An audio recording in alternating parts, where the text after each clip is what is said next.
And welcome to the Daily Workout. I'm Angela Cripps, the MD of the Recruiting Gym. This is book week, but we had a major storm in the UK. And unfortunately, our first guest for the week, Adam Kaplan, messaged me about half an hour ago saying, I've just arrived at the office, which is a farm for him, and the power is all out. Yeah, the storm has taken down the power lines. They're still waiting to get back online. So he's got no internet, he's got no power, he's got no computers. It's all gone. So, quick turnaround. Luckily, last week, James Kingston couldn't do the live on Wednesday. So we've got the amazing Cassia Tang instead. She stepped in. We said, well, let's record it anyway, just in case. Well, who knew that just in case was going to be the first morning here? So it's not quite what we thought we would bring you with regards to Adam Kaplan and a bit of mental health and well-being for the start of the week. So his book was Sell Your Attitude, 9-Step Guide to a Happier Life. Instead, we're diving straight in to the recruitment side instead. And the interview that we had with James on Friday for his book, The Art of Recruitment. So let's see what James had to say. Oh, actually, before we get there, I just wanted to point out this is the daily workout. So when you see that green button at the bottom, if you're on Crowdcast, this is the course. And we're on episode 966. There is a mass of information in here. But if you are a book lover, let's just dive down on the left-hand side here. Then, yes, quickly put in James's. But you've got so many others in here. And you might recognise a few of those names. Scotty Mills, the commando that trains the commandos. Rebecca's is in there talking about Steve Chandler and Wayne Kipper's book. What have we got? Katrina Collier, yay, Matt Order, Gary Lincoln, Tracy Harris. Some amazing people, some amazing books in here. And it all started way back when in our success stories that I used to do with Louise Triance. And we used to ask people on the success stories, which book changed your life and why? So in there is about 50 recommendations of amazing books. And then we've started adding the list here of all of these books. So this is The Art of Recruitment by James Kingston. And welcome back to Book Week. I'm Angela Cripps, the MD of the Recruiting Gym. This is the week that we get authors on that have written books. A lot of the time, recruitment books, sometimes not, but related to recruitment in some way, shape or form. And I'm really glad to have James with us this morning. Morning, James Kingston. We want to hear all about your book. How are you? Yeah, very well. Thanks for asking. Thanks for inviting me on. Very privileged. So your book, can we get a quick flash, please? Okay. Let's get it up there. So The Art of Recruitment, yeah. So very, very much relevant to what we do and what we're all about.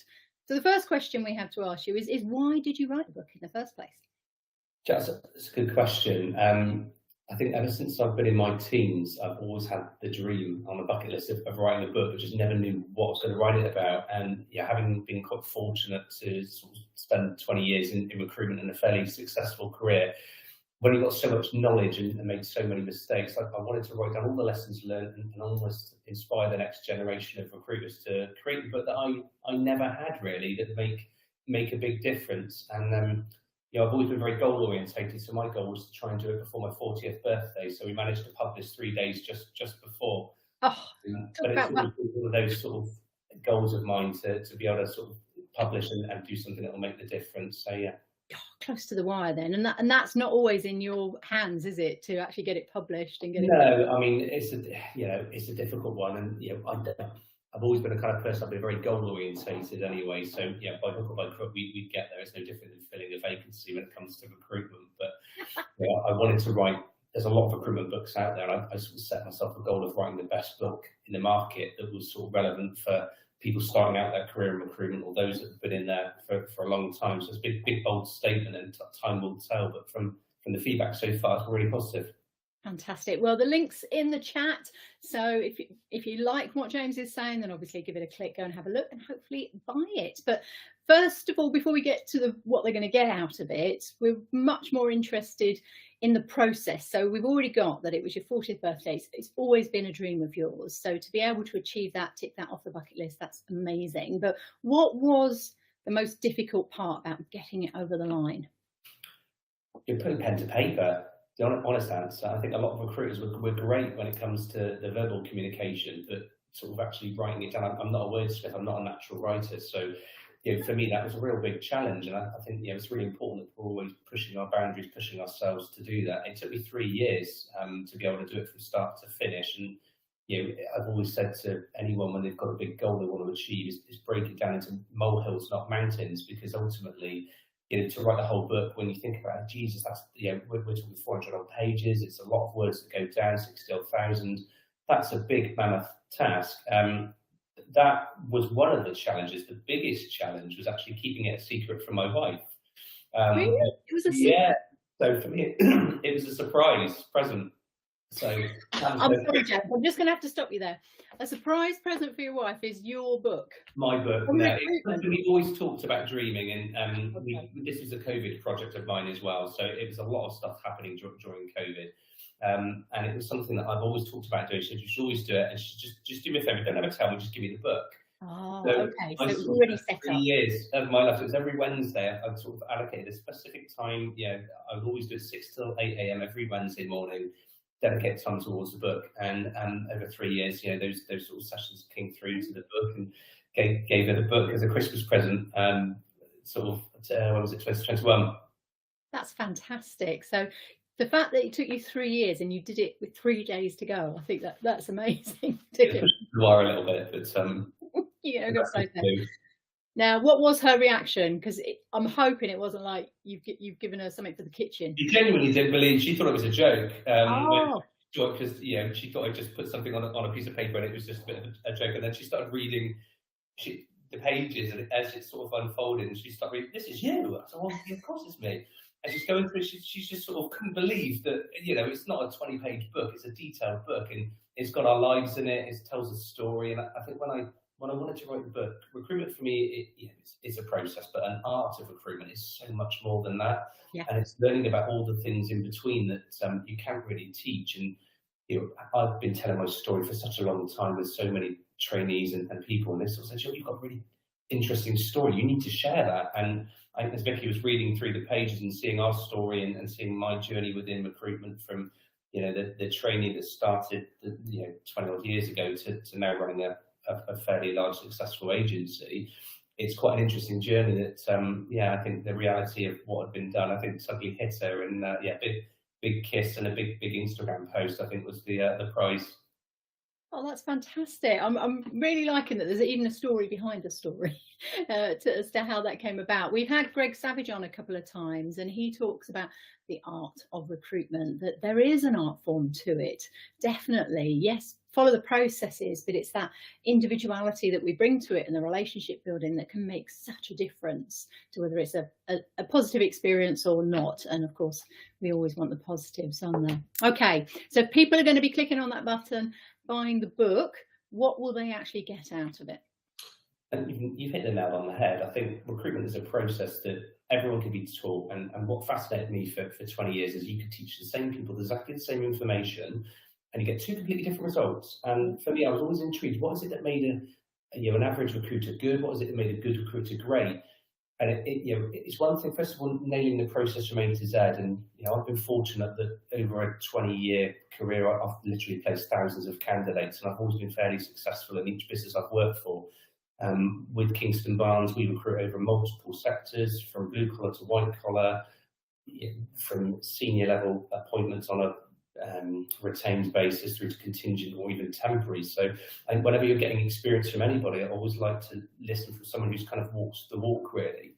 And I wanted to write the blueprint to a successful career in recruitment, whatever level you're at, that can add a lot of value, give a lot of takeaways, but ultimately enable somebody on a path to becoming a limitless recruiter. And it's covering not just the process, but there's an awful lot in between that things like mindset, motivation, goal setting, time management, planning. So a lot of the DNA within the most successful recruiters out there, it's kind of picking that apart. It's giving everyone the kind of roadmap to ultimately being a successful recruiter.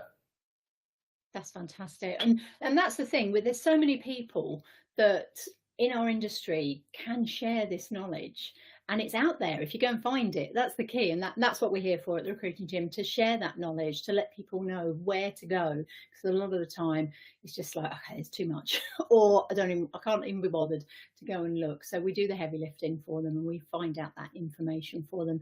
And I've certainly ended up quoting quite a few people on here, but you talked about Good to Great, Jim Collins, we've had that book on here as well. So that's what we're looking for, isn't it? Let's move people on. Let's give them the edge.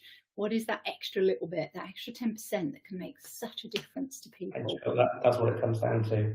Yeah, definitely. So while I've got you here, is there a second book in the making, or was that it? You're 15 No, it is, but it's a secret, and that's going to be another project. But very much, it's funny. I think sometimes when you've got a bucket list of goals to achieve, once you've done it, you kind of know whether or not you want to again. It's a bit like I did a skydive earlier last year for charity, and I'm petrified of flying. Absolutely hated flying, and I don't like heights. So obviously, this for me was the biggest challenge we could do. It was a great charity, so I was very much all for it.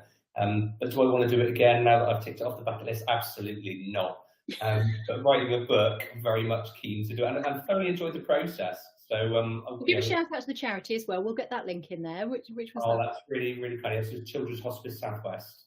Perfect. We'll get that link in for you as well. People can contribute if you can.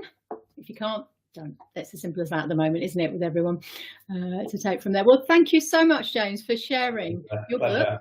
Give it another plug on so people can see what it looks, the Art of the Recruitment. Show the side, because it's not, like you say, it's not that thin, is it? There is a lot. No, it's not that big. I mean, we're talking a grand total. The thing is, when I wrote it was 264 pages. I wanted to write something that was easy to pick up, easy to navigate. You can pick it up, you can put it down. It's got various different parts. So when you've got the process nailed, and even if you're an experienced recruiter, the third part of the book covers for people that are seasoned professionals. You've had individuals that have been in recruitment for 10 years plus. They've had a bit of a lull in their billings, or people that are £1 million billers, and they said, look, how can I take my game up to the next level?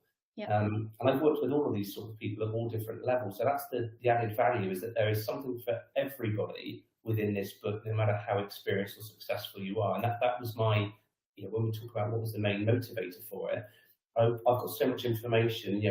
I've always been a top biller in every company I've ever worked for. And whenever I'm going to learn from somebody, I want to learn from somebody who's walked the path that I'd love to walk. And there's a lot of information in there that hopefully will help a lot of people take their career to the next step. Brilliant. That's what we want in our industry. Let's everyone keep growing, keep developing. Every day is a learning day. So go click on the link, grab the book, and you'll be able to elevate yourself up to that next level. Thank you, James. Thanks, Angela. Everyone have a great day. We'll see you again soon. Bye-bye.